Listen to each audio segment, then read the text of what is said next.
This is gray area. The record label had filed a copyright takedown. I know a lot of you are using these platforms as really just a tool to kind of assist, right? You might even use it for sample making. Telling my story of how I never really intended to be a lawyer. So many of my performance days, raves, some of the wild things.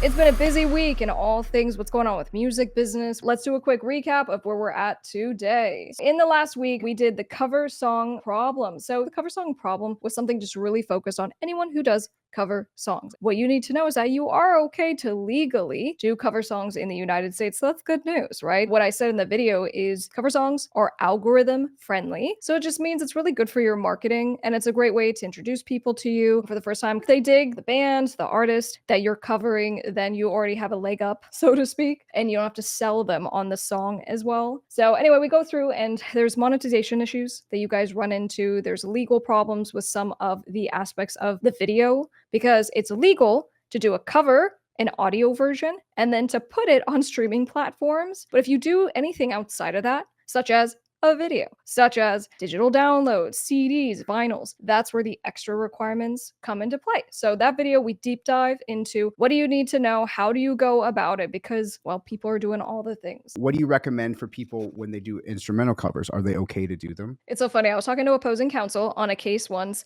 and I ran it by him. I'm just like, because he's a litigator as an entertainment attorney, and I'm like, this is gray area when it comes to instrumentals because the question is it a cover song if it's an instrumental because you took out the vocals? The way us lawyers think of it is the essence of the song the same. If you do a cover, have you kept the same lyrics and you kept the same structure of the song, right? The same order of the parts and stuff like that. If the answer is yes, it's more than likely a cover song. So if you've now taken out all of the lyrics, is it in fact still a cover? And it's gray area. Let's say somebody was doing like a Prince cover. Would you recommend that if they were doing a Prince cover, they wouldn't just do the instrumental bed of it? Or would you recommend that they do like a piano that also carries the melody line of the vocal to really carry the cover song to sell it? Yeah, I mean, first of all, it's not going to sound like a cover unless you have the main melody line. So if you're doing, for example, a guitar cover, what I would say is for sure, get that melody line in there. And then again, it's not a clear line. Either way, there's just an argument. Are there lots of covers that are instrumentals and no one ever makes an issue of them? Yes. Could someone make an issue of yours? Maybe. Use your best judgment, but if you do run into problems and you get something taken down, just hit up an attorney and just see if they can kind of work that let's out. make that argument, because what I can say in practice is that I've never run into this situation myself, because we ran into the problem because someone was arguing. Actually, it was a record label. Funny enough, the record label had filed a copyright takedown and they go, you can't use our version of the song that we represent for our artist. And we fired back and we're like, don't be stupid. This is a cover song. And so they tried to get cute.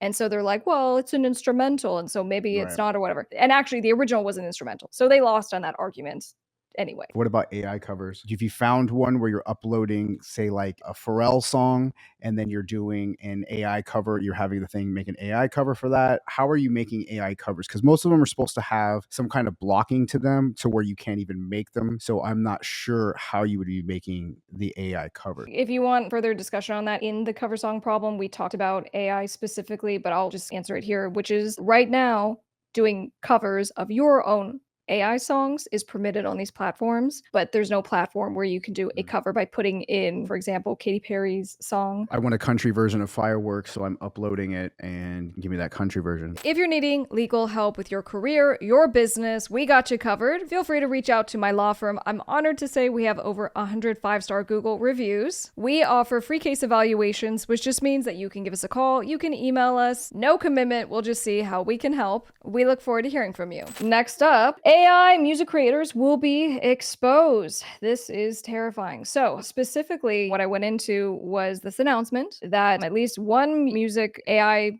generative platform is doing. They have teamed up with this fingerprinting company. This is on Udio. So the moment that you make your music on Udio, it gets this digital fingerprint so that basically it's being cataloged. And this is not a thing that has been in place for these AI platforms. And we just go, look, the reason that these companies are arguing this would be a good thing is because they go, we need transparency. People need to know. They need to know how, what was the music made from, and whether we'll also see this noted on music Right. platforms, on YouTube, we'll see, but they're tracking your stuff. And so for me, I go, I know a lot of you are using these platforms as really just a tool to kind of assist in coming up with melody ideas, right? You might even Mhm. use it for sample making. You get a loop and then you chop it up. And so I go, if they are identifying that you made an AI song on the AI platform and now they have a record of it, what happens if you go and recreate the song and now you have a new version? Are you infringing the rights of that creation that was made on their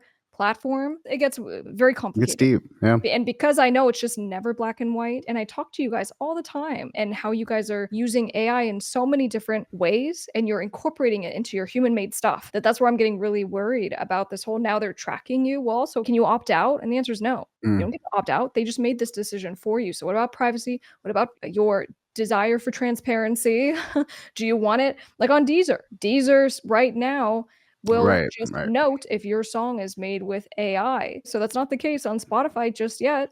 But if your thing gets flagged as AI generated, and maybe it wasn't fully AI generated, maybe it's just a glitch, but what does that mean to you?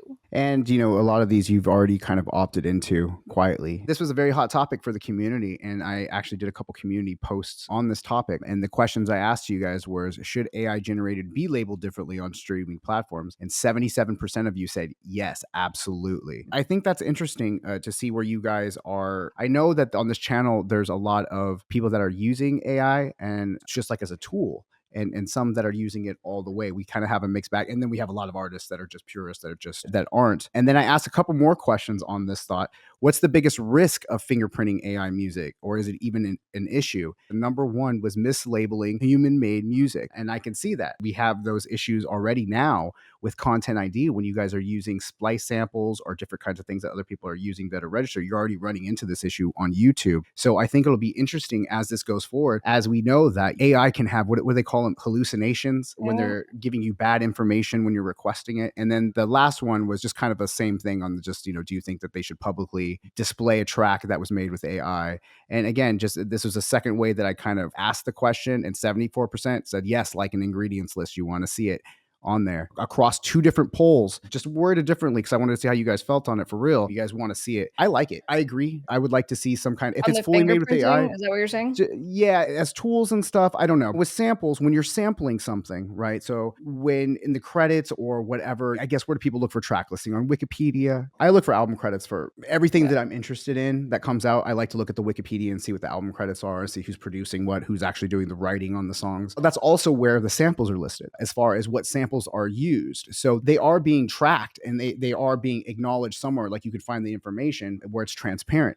But in the case of AI and stuff like that, you don't know. So I don't know. And I don't think that there's a perfect solution yet because the technology is moving too fast. Right now, I do feel like there should be something as AI is taking kind of, more of its place in the industry for sure. Well, we definitely deep dive into that on AI music creators will be exposed. And finally, we released this week how I Yes. accidentally became an attorney. This one was a little different for me because Yeah. I'm really focused on like you guys and stories and things that are happening, how, we can potentially help you. And this one, I was like, you know what? A lot of people do ask kind of for my background. And so that's why I did this. The title is How I Accidentally Became an Attorney, and just telling my story of how I never really intended to be a lawyer.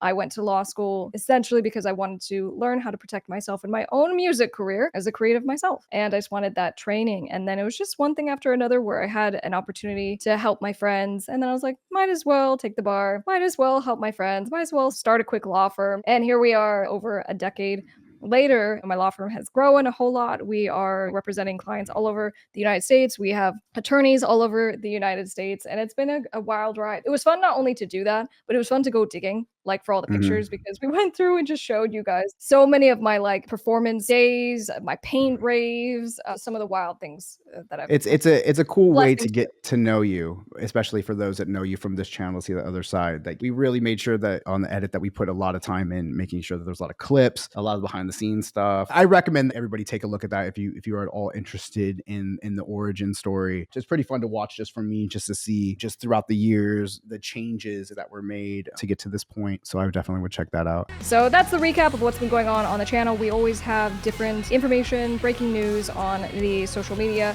Instagram's a great place to find us. Top Music Attorney. We'll see you on the next one.